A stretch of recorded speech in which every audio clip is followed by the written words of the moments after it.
Good afternoon and welcome to the jobs.ac.uk interview skills webinar. I'm Holly Barnes and I'm part of the marketing team at jobs.ac.uk, and I'm joined by two HR professionals who will be sharing their insights and advice, helping you to secure your next role. We will be discussing various topics, including how to deal with interview nerves, the difference between online and face-to-face interviews, and much more. I would now like to introduce our panellists, beginning with Richard Hughes from Sheffield Hallam University. Richard, perhaps you'd like to introduce yourself and tell us a bit about your role and career background. Okay. Afternoon, everybody. My name's Richard Hughes. I'm HROD Manager for Cultural Development and Wellbeing at Sheffield Hallam University. My role focuses on staff wellbeing, but also things around kind of culture and engagement within the university, so kind of wide-ranging role. I've worked in HR and OD for the last 20 years and worked specifically in learning and development for 20 years as well. So I have done a lot of training on interview skills, both for interviewers and interviewees, but also sat on and chaired a lot of interview panels as well. So I'm looking forward to sharing some of those insights with you today.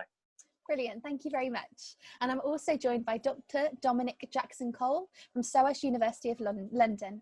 Dominic, would you like to introduce yourself and tell us about a bit about your career background too? Sure. Hello, everyone. My name is Dominic, or Dom, and I work at SOAS as the Equality, Diversity and Inclusion Learning Advisor. Basically, that means that I train people in things around diversity and inclusion, including stuff like empowering pedagogy, unconscious bias, racism, and so on. And that's because my PhD was on racism in higher education, and I'm involved in a number of national campaigns to tackle racism.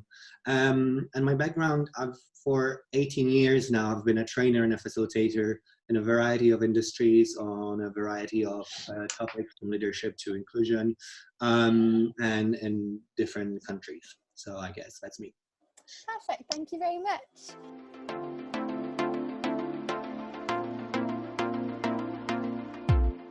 So let's begin. Our first topic is the importance of preparing for an interview. Richard, perhaps you'd like to begin with this one. Yeah, just share some thoughts on this. I think for me, preparing for the interview is actually the vital part of being successful. It's in some respects more important than the actual interview itself. And I think the other thing that we'll talk about later within the webinar is nerves and how to deal with those. And I think actually preparing for the interview is one of the main things you can do to help you with your nerves. I think in terms of preparation, I think there are some key things that you can do. Think about the examples that you want to talk about from your previous career. Which are the real kind of highlights, your kind of big examples that really stand out for you that you want to make sure that you get across. So I would prepare those kind of in advance and kind of really think about the examples you want to use. I think also part of the preparation is doing your research into the organisation that you're applying to. And also into the role as well, because you can read a person's specification, you can read a job description, but does it always tell you everything? Is there more that you can find out that you can around that? I would also go back through your application. So what have you put in your application, whether it be your CV or whether it be in an online application, because you might be asked to talk about some of that within your interview itself. Think about any questions that you want to ask. The interview is very much a two-way process for the company or the organisation to find out about you, but it's also for you to find out about the organisation. So think about your questions that you want to ask. Generally, you will get an opportunity to do that at some point within the interview. And I think there's other things you can do. Find out who's going to be on the panel, who they are, what roles they do within an organisation. And I think the last bit, just that I wanted to highlight, but is one of the main bits, is prepare the logistics of time, date, building, and particularly if you're travelling, think about kind of how long it's going to take you to get there and things like that. So those are some of the main things that I've kind of thought of for the preparation part of it. Yes, definitely. Thank you very much. Dominic, would you like to add anything in there? I think Richard pretty much covered all of it. What I would just say as a tip is it's good to watch webinars like this on interview skills. It's good to read articles, to find some examples of questions that might be asked, and write down your answers. So write down the things, your preparation, rather than just think about it. Write it down, because then it will really put it in your head and be ready when you get asked this question. Yeah, perfect. And you can probably practice your interview answers as well, so Absolutely. you'll be in the moment. Yeah. Perfect. Thank you very much.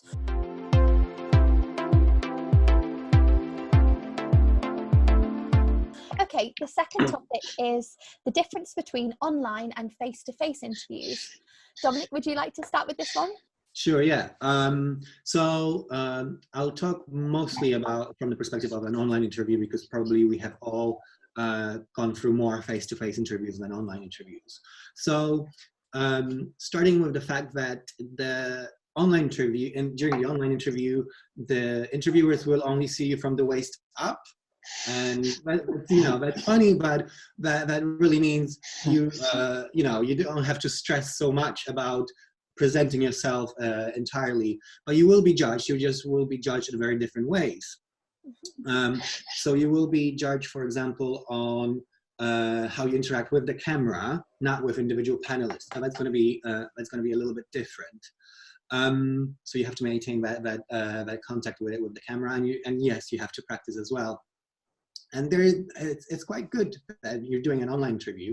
There's good things about it. The first good thing is that it's your environment, so it might be more comfortable, it might be more familiar, so it can take a little bit of the stress away, especially the stress around getting to the interview, the commute, finding the room. So I remember many times I got to the interview place half an hour before, but oh my God, where is this room? And then you start stressing.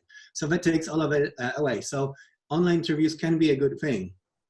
The bit of a downside of it is that you will be potentially judged on not just what you answer, but your environment as well. So you see, I have things on my wall trying to cover them, right? So you're giving insight to much more than just your capabilities. You're giving insight to your personality as well. So you have to manage that as well, how much of it you want to have to show or not. And yeah, you have to think about the background, you have to think about the good light, the use of, you can, for example, use blurring on your device if you have that technology, or if the application that you're using allows it. So things to keep in mind. With online interviews, so you might be asked to do a test. So make sure that you have the right software to do this test. You've got the Excel, and you've got the, an additional mouse to help you save the time, and so on and so on. And always test the camera and the speakers, position yourself the way you want to. So that's very important. But the good thing is you have more control over it to put yourself in a good light. This side of me is better than this side. Show this side, So you are in control. So it's not so scary. And kind of last thing is that you might get interruptions, like postman, right, coming to the door. So we were discussing this earlier, and I'm actually waiting for delivery as well. So make sure that you warn the interviewers about the possibility of that kind of disruption. Okay, so that's the kind of things that you might be expecting at an online interview. Perfect, thank you, Dom. Richard, would you like to add anything to that?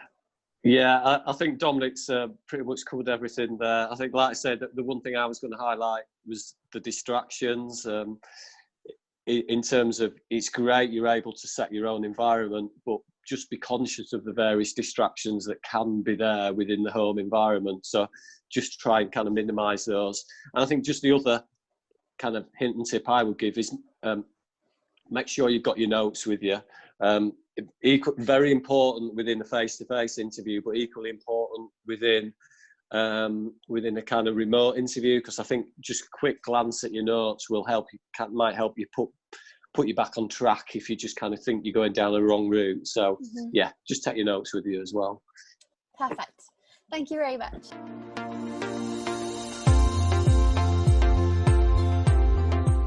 our next topic is structuring your answers in an interview. Richard, would you like to cover this one?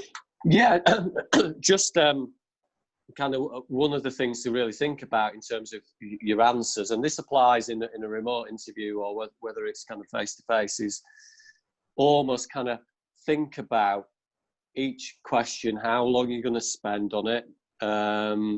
Think about having your back of your mind thinking, is 4 or 5 minutes enough, etc., etc. So think about in terms of structure it, plan out how much time you're gonna kind of give.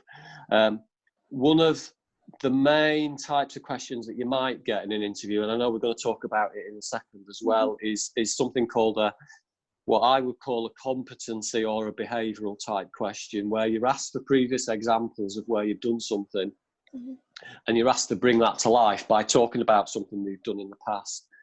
And one technique that I've used in the past is something called the STAR technique. It's quite commonly known, which the S bit is the situation, the T bit is the task. So you start off your answer by talking about, broadly, this is the situation or the task that I was faced with. The A bit of STAR is actions. And what the interviewers are really interested in is what actions that you took within that particular situation or when you were dealing with that task. Now, I think the trick with the actions part is sometimes within that you talk about a team, you might talk about a team example, but actually it's great that you can show that you work as part of a team, but what the panel are interested in is actually what you did, what actions you took within that situation. And I think one of the common faults that interviewees can sometimes drop into is using we rather than I. So under the actions part, I would really focus on what you did, what was the I part. And then the R bit of STAR, the acronym STAR, is the result. What was the outcome? And that's just, it gives you a bit of a structure, as a bit of a flow.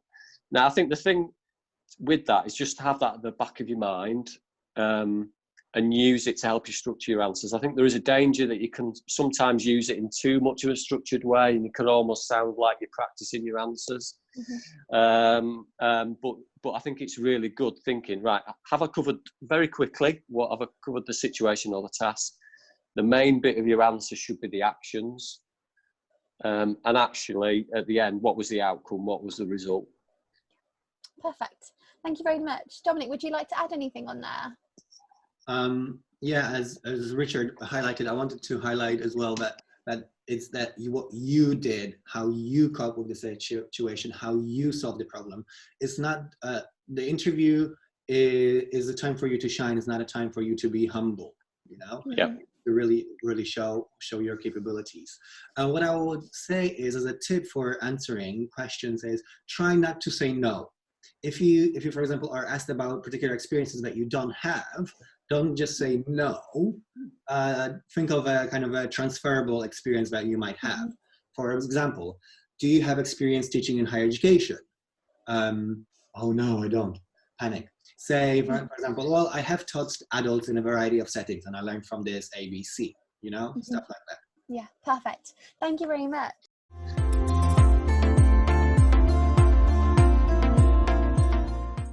Okay, so the fourth topic we're going to cover is different styles of interview questions you may be asked.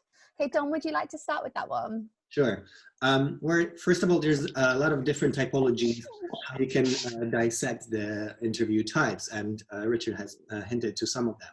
So there's kind of a behavioral questions, which are, what would you do if, or what would you do in a situation like that?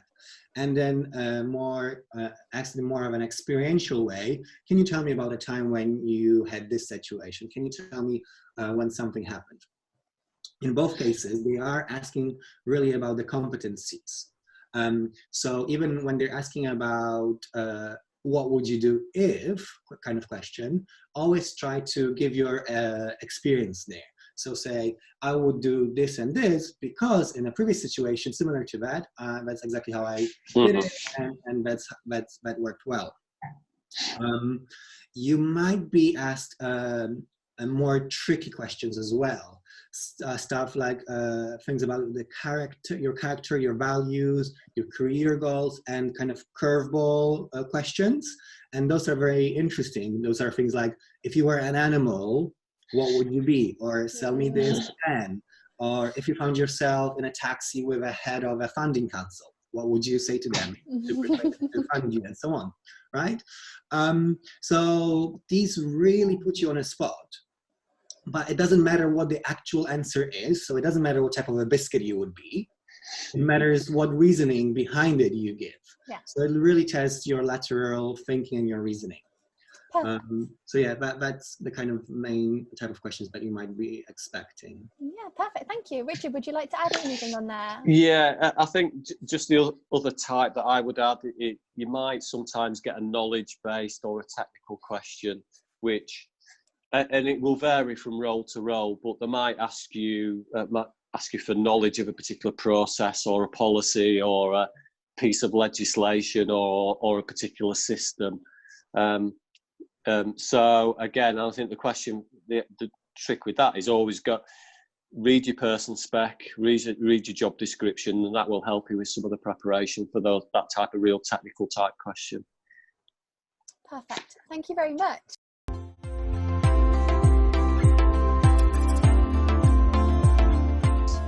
So the fifth topic we have is dealing with interview nerves that a few of us will experience during this time.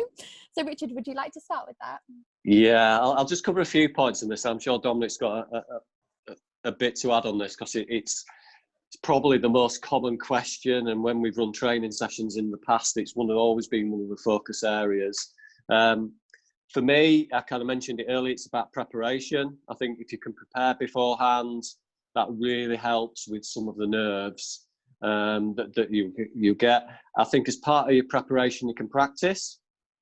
And I think if you are particularly nervous about doing a interview by video, actually one of the advantages of doing it by video is you can practice beforehand with a friend or a colleague and things like that. And actually, I think you've got the ability on certain technologies to record it. So you can almost do a practice interview, look back at it, and then that will help you. So I definitely encourage you in terms of your nerves practice. Really focus on listening to the question. I think if you're feeling quite nervous, you almost interpret a question in a different way. So I think one of the hints and tips to help you with your nerves is listening. And it's other real practical things in terms of making sure the night before you get a good night's sleep. That actually, if you have prepared, that you're not preparing right from till midnight the night before the interview, that you allow yourself some relaxation times as well. Yeah. I think that out of all those points, the key point for me is preparation. Yeah, definitely. And I think, if you say, okay, I'm going to prepare until 6 o'clock this evening, and then I'm going to read a book or do things to relax, that'll take your mind off it. And then when you wake up in the morning, you'll know everything you need to do anyway, and you'll be in a healthier mindset too. Yeah. Cool. Perfect. Dominic, would you like to add anything? Again, stressing the preparation is super key. But what I'd like to say is that remember that you as an interviewee, you also have power. It's not a one-way process. So ultimately, they will be the ones hiring you, and they're looking for whether you can do the job and whether you fit into the organization. But you're also looking for that fit and whether you're going to like this job. So you have some power as well. So use it. And later on, I'm going to be talking about, for example, using it by asking questions. And when it comes to online interviews in particular, remember that most of us are going to be probably just as awkward with technology and with looking at our mugs, right? Mug shots. So they might be just as awkward as you and feel uncomfortable with the technology. So think about that. It's kind of equivalent of when you're on stage, imagine that everyone else is naked kind of thing. And I think as Richard said, the online interviews, it's a great time to practice. Because you can practice, because you're not having to go to that, that building to find that room. You're in your own home, you're comfortable, and you've got time to do that preparation. Perfect. Thank you very much.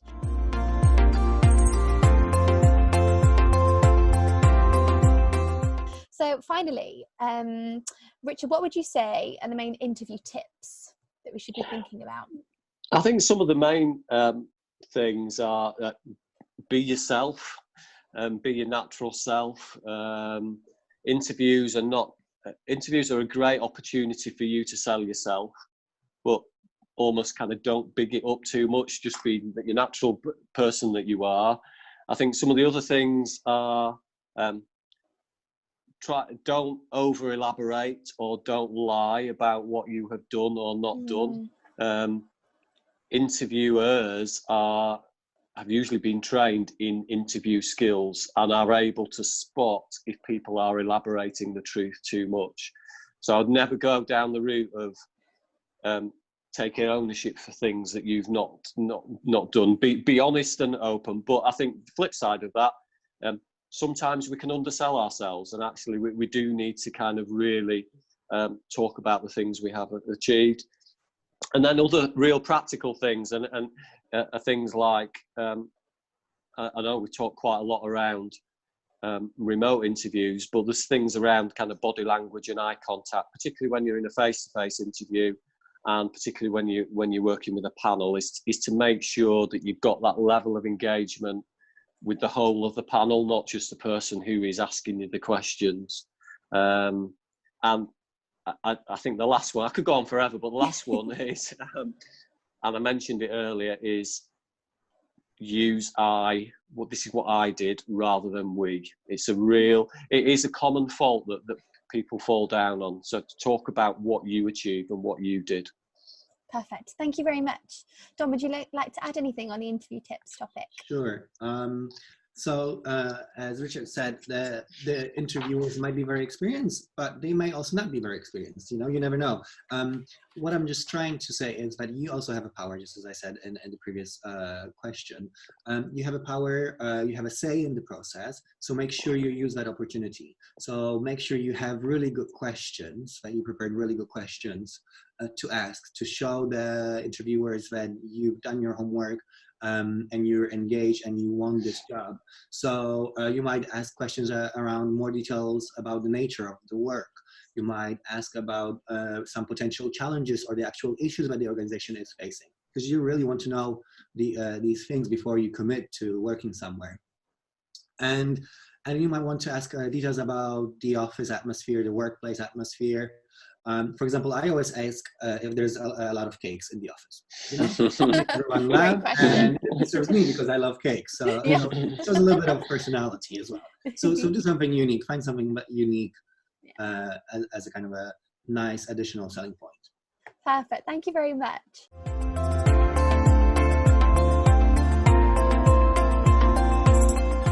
So we're going to move on to some questions from the audience. So we've had a question from Lindsay, and she said, how can I excel at video interviews when I'm not used to them or prefer face-to-face ones? So if you'd both like to give your insight into this one, Richard, would you like to begin? Yeah, I think we've talked about this already. I think for me, it's practice, and actually the video interviews give you a greater opportunity to practice, and I think the fact that you can practice them, you can record them, you can play them back, you can see yourself in action. It is one of the massive advantages. Yeah, perfect. Thank you. And Dom, what would you like to say? Yeah, as we said before, I think interviewers might be just as awkward with technology, so remember that, so don't worry. Remember that you can have notes. So Richard said that about using notes in an interview. I've never used in a face-to-face interview. I've never used notes because I might have them, but I'm so stressed that I'm not going to look at them. But right now, in this webinar, I'm using all my notes, and I find it much easier that way. So you just have to figure out how to make sure that it doesn't look like you're using the notes too much. Yeah. But that is a very helpful thing, to have those notes in front of you and to switch between the screens or split the screens and so on. And make sure that you set up the equipment and test it and set it up in the way that you want. So show your best, yourself in the best light, in the best environment and so on. You've got more control, so remember about that. Perfect, thank you very much.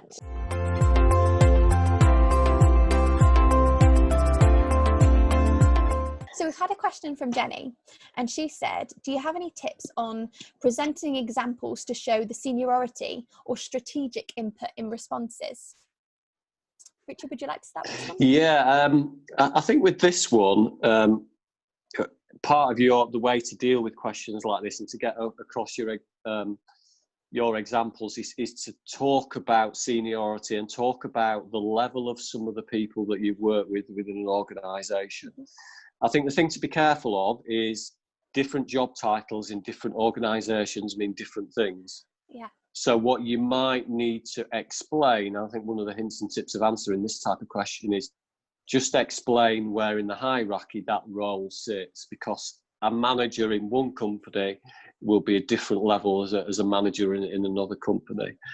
I think the other thing to do to really help you kind of give that sense of scale is use facts and figures and numbers wherever you can.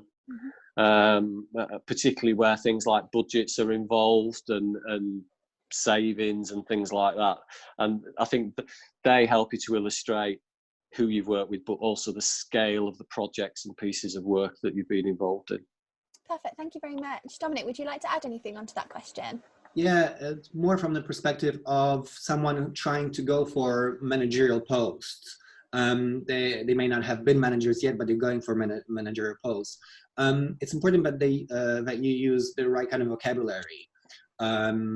And obviously you talk about what you have done. Don't lie, but just make it sound really nice and professional. So for example, you helped out with an organization of an event. That's great, but say you manage an aspect of event planning. So managed, that's the key word there. All right, or you have delivered a few lectures. Well, then say that you've designed and delivered a program of lectures on XYZ.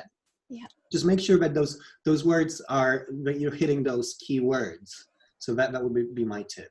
Perfect. Thank you very much.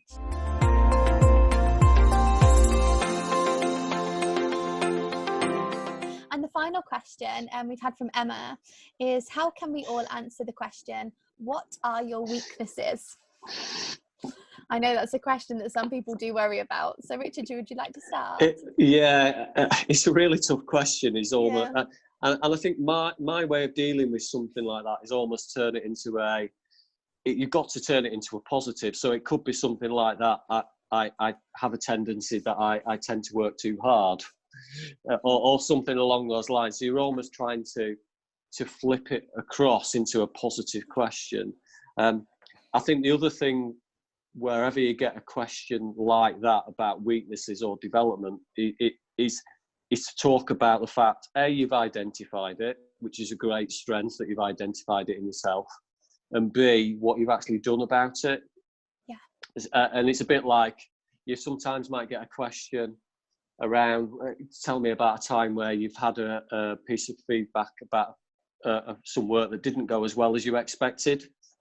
And I think part of the trick of dealing with that negative type of question is about what you learned from that and what you did to take that forward. And I think that's with what is your weakness, that's about actually, I've identified this, and B, this is what I've done about it.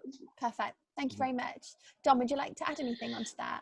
Yeah, actually, along similar lines, but I remember some webinar I watched or somewhere on YouTube a few months ago, and someone was talking about this question, and they said that we all know that this question is going to be asked, so we all prepared something that is a weakness, but actually, I'm too punctual, I'm too much of a perfectionist. So people expect that already. So the tip that I wish I remember who said that, but the tip that person gave was, say something true. Don't make it like too perfectionist or something. Let's say a real weakness, but actually what Richard said. Say how you're coping with it. What is the development from this? So, and don't say like a horrible weakness. Say something a little bit smaller, but it's a weakness. Yeah. Right? Yeah. Perfect. Thank you very much.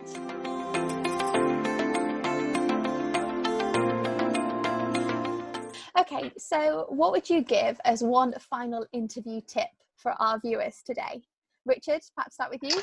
I don't want to say it again, but I'm going to have to do. It's preparation. I know I've kind of talked about it, but preparation for me is the main thing that you can do. Never go into an interview cold, having done no prep, because you just won't perform to the best of your ability. So preparation is key.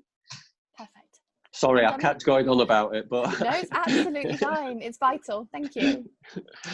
I kind of knew where you were going to say that, so I prepared two tips. I knew you were going to say preparation. But I'm going to repeat the one that I have been saying all through the webinar, which is you have a say, you have power in the process. So make sure you use it. You've got the power. Perfect. Thank you very much. And I think that just takes us up to time. So thank you very much for joining us for this webinar. We hope you found it useful, insightful, and you're feeling more confident for your next interview. I'd like to say thank you on the behalf of the team at Jobs AC and the participants today. And this recording will be available shortly on our career advice section on the jobs.ac.uk website. So thank you very much, and we'll see you soon. Thank you. Thank you.